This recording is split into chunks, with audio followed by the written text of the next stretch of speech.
વંદે ગુજરાત, વાત ગુજરાતની। Bollywood queen Kangana રનૌતનો real લાઈફમાં પણ વિવાદો સાથે મોટો નાતો રહ્યો છે। કંગના પોતાના નિવેદનોને કારણે ઘણીવાર વિવાદોમાં ફસાઈ ચૂકી છે। એવું લાગે છે કે વિવાદ અને કંગના એકબીજાના પર્યાય બની ચૂક્યા છે।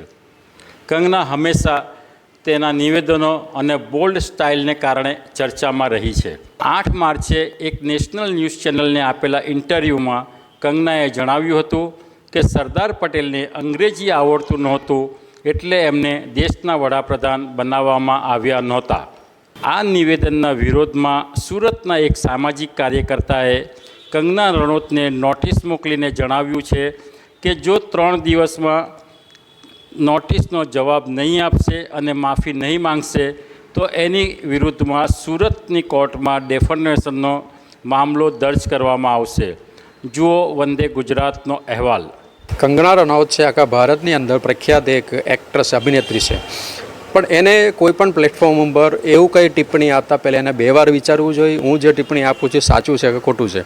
જ્યારે સરદાર વલ્લભભાઈ પટેલનું સામે આવું કંઈ ટિપ્પણી કરવામાં આવે ત્યારે આ કરોડો લોકોના એનું જે ફિલિંગ છે, એનું જે આસ્થા છે, એનું જે મહાપુરુષ તરીકેનું જે ફોલો કરતા હોય એને એક ઠેસ પહોંચાડે છે।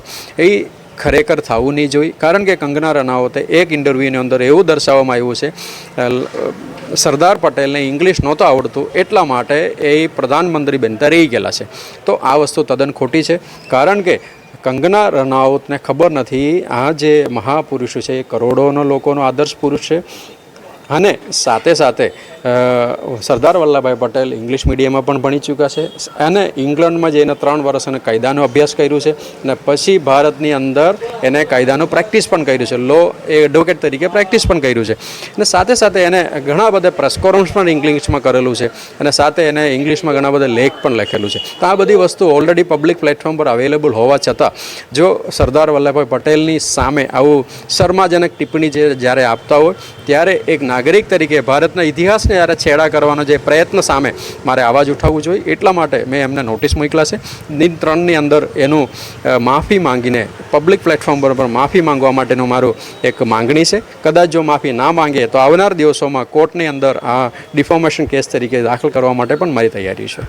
શું લાગે છે પબ્લિસિટી સ્ટન્ટ કરવા માટે જેને આ બધા? હા, યસ, જરૂરથી, કારણ કે એને એક તાજેતરમાં સંસદના ચૂંટણી માટેની ઉમેદવારી નોંધાવી છે, એટલે લોકોને કઈ રીતે વશમાં લેવાય અથવા એના ભાગમાં કઈ રીતે લેવાય એના માટેનું આ એક ટિપ્પણી કરવાનો પ્રયત્ન કરેલું છે। પણ કરોડો લોકોને, લાખો લોકોને એનું અત્યારે ઊંધી અસર પડી રહ્યા છે। આની નોટિસ આપ્યા પછી લોકોનો સપોર્ટ અત્યારે વધતો જાય છે।